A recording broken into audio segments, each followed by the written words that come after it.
ایک واقعہ جو اس وقت ایران میں ایک مشہور و معروف خطیب ہیں اور اصفہان سے ان کا تعلق ہے، آغا شیخ مہدی دانشمند، اور بہت ہی کھرے آدمیوں میں سے ہیں، نصیحت بھی کرتے ہیں اور سیاسی موضوعات میں بھی اعتراض بھی کرتے ہیں۔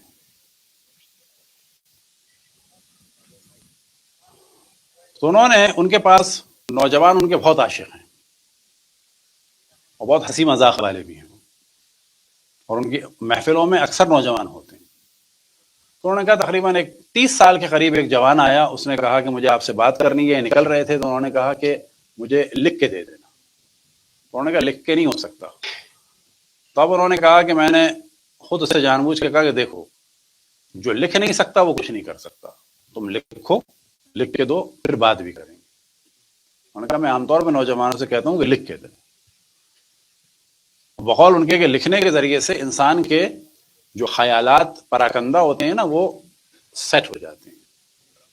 تو یہ ان کی تربیت کا وہ ہے کہ نا لکھ کے دو، مجھے مختصر لکھو، صاف لکھ کے دو، پھر بعد میں بات بھی کریں گے۔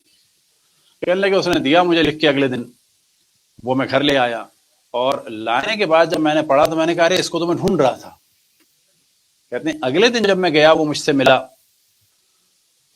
تو انہوں نے کہا میں تمہیں ڈھونڈ رہا تھا، اب مجھے بتاؤ سب کیا ہے معاملہ۔ یعنی یہ بات ان تک پہنچی تھی ایک نوجوان کی۔ اب یہ نوجوان کون تھا؟ تو وہ کہتا ہے کہ کتنے میرے برے کام تھے، یہ سمجھ لیں میں نے ماں کو بھی مارا تھا، باپ کو بھی مارا تھا۔ اب ظاہر اس سے برا کیا کام ہو سکتا ہے؟ ہمارے عام طور پہ ہم لوگ کیا کہتے ہیں جی، شراب اور نا، یہ کام سب سے برا ہے۔ یہ ہمیشہ یاد رکھیں، یہ جو دینداروں میں ظلم نارمل ہو گیا ہے۔ دینداروں میں ظلم سے کیا مراد؟ یعنی اگر ایک آدمی نمازی ہے، لوگوں کی بے عزتی کر رہا ہے، لوگوں کو تنگ کر رہا ہے، اس کو، اور جب ہم شرابی کو دیکھتے ہیں تو کس کو برا کہتے ہیں؟ شرابی کو۔ لیکن اصل میں کون برا ہے؟ فرض کریں ایک شرابی ہے جو ظلم نہیں کرتا، دیکھیں شراب بری بات ہے، سور کا گوشت بری بات ہے، حرام کھانا بری بات ہے، سارے حرام بچنا چاہیے۔ لیکن ہم بات کر رہے ہیں کہ ایک آدمی جو نمازی ہو اور بدتمیز ہو اور ظالم ہو، ایک آدمی شرابی ہو، سور کا گوشت کھاتا ہو لیکن توہین نہ کرتا ہو، لوگوں کی مدد بھی کرتا ہو، دونوں برے ہیں، دونوں مومن نہیں ہیں۔ لیکن زیادہ برا کون ہے؟ ہمارے معاشرے میں نمازی کو گرین سگنل دیا جاتا ہے آن لائن کے لیے۔ اسی وجہ سے کیا ہے، پاکستان حج میں دوسرے نمبر پر ہے اور کرپشن میں بھی اوپر ہے، لیکن عدالت اور دیانت اور شرافت کے اعتبار سے جو نمبر آتا ہے تو 170 سمتنگ آتا ہے۔ تو سوچنا چاہیے کہ مثلا اتنے حاجیوں کے بعد یہ اتنی شرافت میں کمی کیوں ہے؟ وجہ یہ ہے کہ یہ جو پرسنل عبادات ہیں ان کو ہمارے ہاں ایسے ایکسپوز کیا جاتا ہے کہ جس کے بعد اب میں سب کچھ کر سکتا ہوں۔ یہ ایک سب سے بڑا ظلم ہے کہ پھر میں اس سے ملا، اس نے کہا کہ میں نے بدترین گناہ کیے ہیں، ماں کو بھی مارا ہے، باپ کو بھی مارا ہے۔ ہم دوستوں نے ایک جگہ لی بھی تھی، اور گفتگو سے لگتا ہے مثال کے طور پر جس طرح سے کہ ہمارے یہاں پاکستان میں فارم ہاؤس وغیرہ کی چیزیں ہیں، اسی قسم کی وہ جگہ تھی، کیا تھی کہ جہاں پر دوست جو ہیں جمع ہو جاتے تھے اور گناہوں کی محفل اور اس قسم کی چیزیں ہوتی تھیں۔ ماں باپ دیندار قسم کے تھے۔ تو وہ کہتا ہے کہ ایک دن شب عاشور جو ہے، ہم نے چاہا کہ سب جمع ہوں کچھ کریں، تو سارے دوست غائب ہو گئے۔ جس کو بھی کہوں تو کہے کہ نہیں آج میں نہیں آؤں گا، آج تو مجلس ہے اور شب عاشور ہے اور یہ ہے اور وہ ہے۔ اب یہاں پر ایک چیز کی جانب ہم توجہ دلائیں کہ جو سو کالڈ دیندار ہوتے ہیں ان کا عام طور پہ یہ ہوتا ہے کہ جی یہ آدمی جو ہے وہ ایک اچھا کام نہیں کر رہا تو کچھ بھی نہ اچھا کرے نا۔ ہم لوگوں کی ذمہ داری یہ ہے کہ اگر کسی میں فرض کریں کوئی ایک آدمی سارے سال شراب پیتا ہے، ایک عاشور کے دن نہیں پیتا، فرض کر لیں، یہ آئیڈیل ہے نا، آئیڈیل نہیں ہے، لیکن اس کا مطلب ہے اس میں ایک ایمان باقی ہے ابھی۔ ہم کیا اعتراض کریں گے؟ کیا فائدہ ایک دن تم نہیں پیتے؟ نا، فائدہ ہے ایک دن نہیں پی رہا، یہ جو فائدہ ہے اس کا مطلب ہے اس کے دل میں بھی امام حسین کا احترام باقی ہے۔ اس احترام کو ہم کو ملٹیپلائی کرنا ہے، اس ایک دن سے لے کے 365 دن پہ لے جانا ہے۔ نہ کہ 355 دن بھی ہم کہیں ابھی بھی پی لو اور 364 دن بھی پی لو، ایک دن نہیں پیتے تو اس دن بھی پی لو. عام طور پہ جھنجھلا کے لوگ یہ کہتے ہیں. تو وہ یہ کہتا ہے کہ میں نے جس کو بھی بلایا اس نے کہا کہ نہیں آج تو نہیں آئیں گے. کہتا میں نے گاڑی لی ایسے نکل گیا باہر.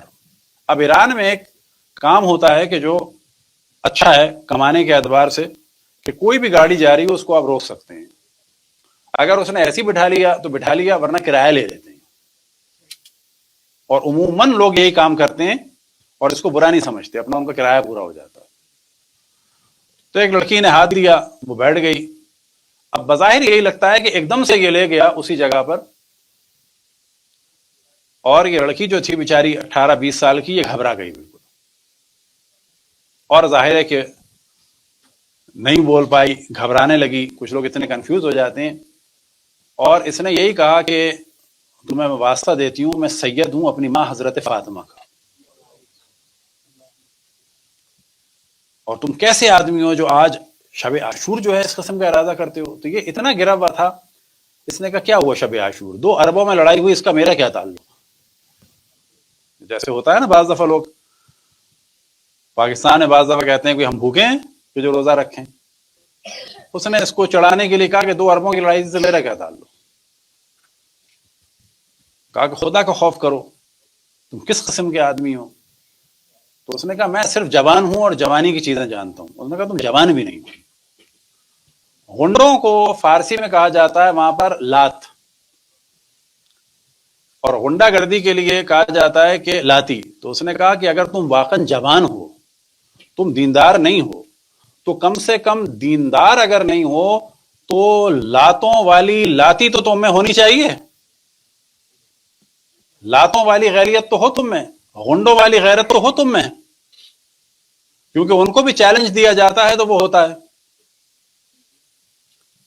اگر تم واقعا مرد ہو،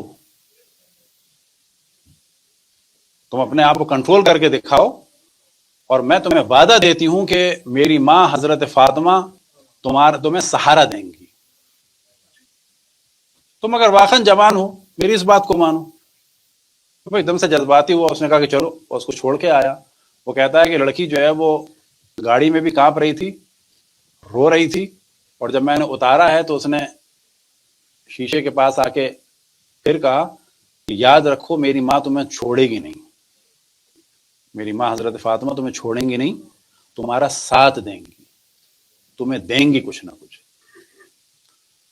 اب یہ غصے کے عالم میں بجائے اس جگہ جانے کے اپنے گھر آ گیا.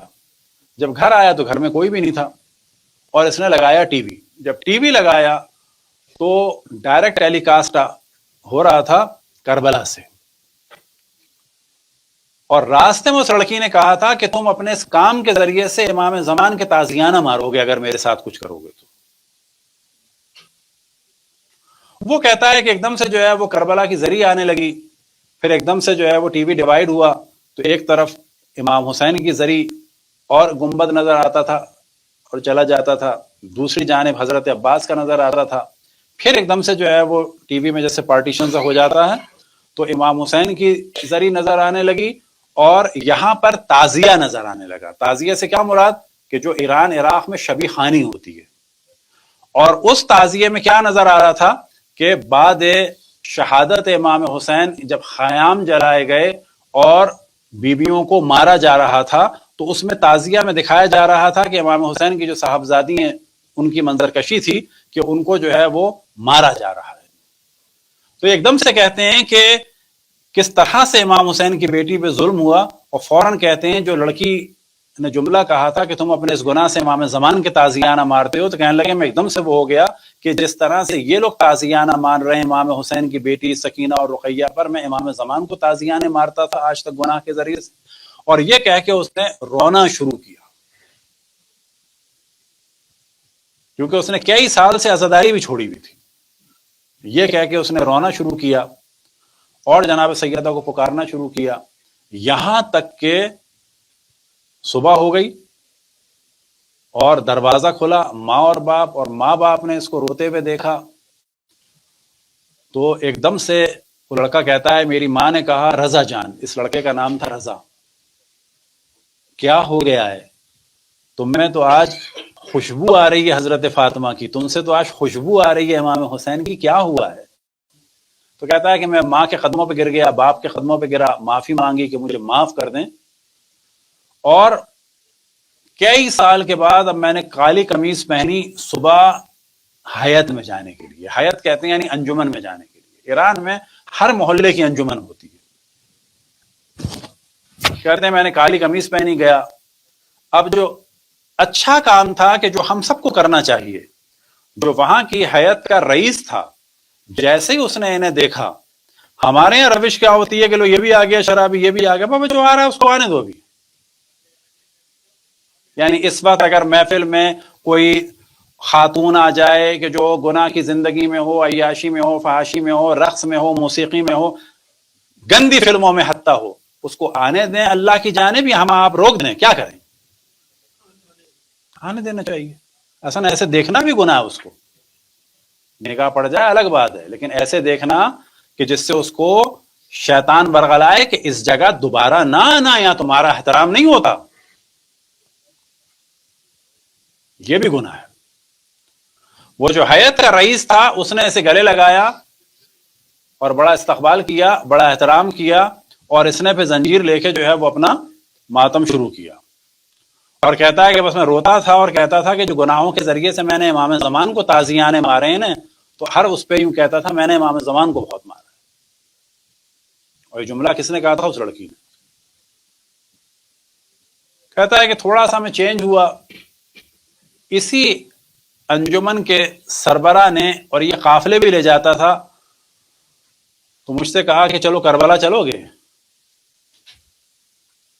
اب کیونکہ ذرا بگڑا ہوا تھا تو اس کے اتنے اقتصادی حالات بھی اچھے نہیں تھے، ممکن ہے ماں باپ کے اچھے ہوں، اور دوسری بات یہ تھی کہ اس کا اتنا ارادہ بھی ابھی نہیں ہوا تھا۔ ایسی جگہ پر یہ ہوتا ہے کوئی دھکا لگائے۔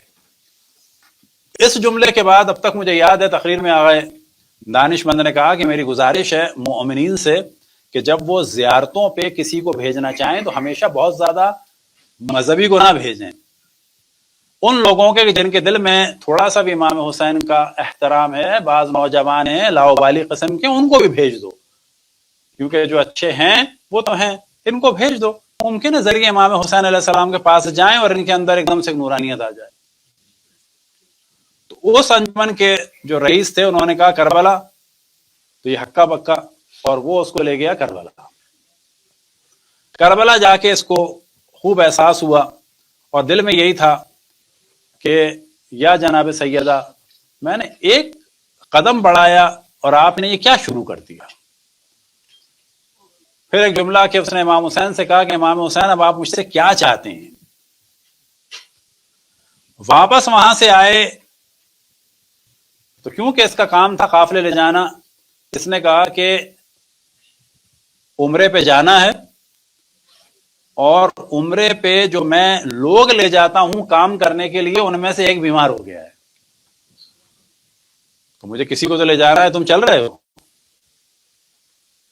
تو کہا کیسے؟ تو اس نے کہا سب ہو جائے گا۔ اب یہ عمرے پہ گیا تو بقی پہ جا کے اس کی بہت ظاہر ایک الگ، اور یہ کہہ رہا تھا کہ یہ سب کچھ جو ہو رہا ہے یہ بس وہ جناب سیدہ کے لیے جو میں نے چیلنج قبول کیا تھا اس کے بعد ہو رہا ہے۔ اب یہ اس کی زندگی ذرا بدل گئی، اور کچھ دن کے بعد ماں نے کہا کہ تم شادی کر لو۔ اس نے کہا کہ صحیح ہے، اس کو ابھی بھی جو ہے اپنے آپ سے نا امیدی تھی کہ مجھے کوئی اتنی اچھی جگہ نہیں ملے گی۔ تو ماں نے کہا کہ لڑکی کو ہم نے دیکھا ہے اور بڑی دیندار لڑکی ہے، اور وہاں امکان ہے ہماری بات ہو گئی۔ اب ظاہر ہے کہ بات یعنی ہو گئی، تبھی انہوں نے کہا کہ آ جاؤ۔ اور اس ملاقات میں لڑکے کے باپ نے کہا اس سے کہ میں اس سے ذرا الگ بات کرنا چاہتا ہوں، اور کہا اس سے لڑکے سے باپ نے، جو خود کہتا ہے کہ اس نے کہا رضا جان، اے رضا جو تم میری جان ہو، مجھے تمہارا پورا ماضی پتا ہے، اور میں تمہارے ماضی کو نظر انداز کر رہا ہوں کیونکہ تم اب حسینی ہو چکے ہو، میں تم سے تمہارے ماضی کے بارے میں کچھ نہیں پوچھوں گا، کیونکہ اس وقت تم بڑے پکے امام حسین کے ہو چکے ہو. میں تم سے صرف ایک خواہش کروں گا، اگر وہ تم مان لو گے تو میں لڑکی دے دوں گا، میں دے دوں گا. باقی جو فائنل ڈیسیشن ہے وہ میری بیٹی کا ہوگا، میرا فائنل ہوگا. کا کیا؟ کہنے لگے صرف ایک گزارش ہے، اب امام حسین کا در نہ چھوڑنا، یہ مجھے وعدہ دے دو تو میری جانب سے تو فائنل ہے. اب ظاہر ہے یہ لوگ رونے لگے. اس نے کہا کہ میں اب امام حسین کو کہیں چھوڑ کے نہیں جاؤں گا. اتنے میں قرار ہوا، سب آ کے بیٹھے کہ اب عروس خانم یعنی دلہن کو آنا ہے اور وہ چائے لے کے آئے گی. وہ محترمہ چائے لے کے آئیں اور اس کے سامنے جیسی ٹرے لائی تو اس کی ٹرے گر گئی اور دوڑتی ہوئی کمرے سے نکلی اور کمرے میں گر کے رونے لگی، یا زہرا یا زہرا کہہ کے. یہ سب لوگ پریشان ہو گئے. اس کی ماں بہنیں بھی گئیں، اس کی ماں بہنیں بھی گئیں، اس سے لپٹ گئیں. اور اس کے بعد یہ بھی ہکا بکا، کیونکہ سب نے کہنا شروع کر دیا یا زہرا یا زہرا یا زہرا. تو اس نے پوچھا یہ سب کیا ہوا ہے؟ تو اس کی ماں دوڑتی ہوئی آئی اور کہا کہ جانتے ہو کیا کہہ رہی ہے لڑکی؟ کہا کیا؟ کہنے لگی وہ یہ کہہ رہی ہے کہ میں نے رات کو خواب دیکھا تھا، اس کو دیکھتے ہی مجھے یاد آیا ہے کہ رات کو میں نے جناب سیدہ کو دیکھا تھا، انہوں نے اس کی تصویر دکھائی اور کہا کہ دیکھو یہ میرے حسین کا نیا نیا دوست بنا ہے، تجھے میرا واسطہ ہے کہ اس کو نہ کہنا. بس یہی خواب میرے ذہن میں آیا تو میں نے جناب سیدہ کو پکارنا شروع کیا. اور یہاں یہ کہتا ہے کہ میں نے کہا کہ یا جناب سیدہ، ایک کام میں نے آپ کے لیے کیا اور آپ نے یہاں تک میرا ساتھ دیا. اور پھر اس لڑکی کا یاد آیا کہ دیکھو میں وعدہ کرتی ہوں کہ میری ماں تمہیں سہارا دے گی، چھوڑے گی نہیں.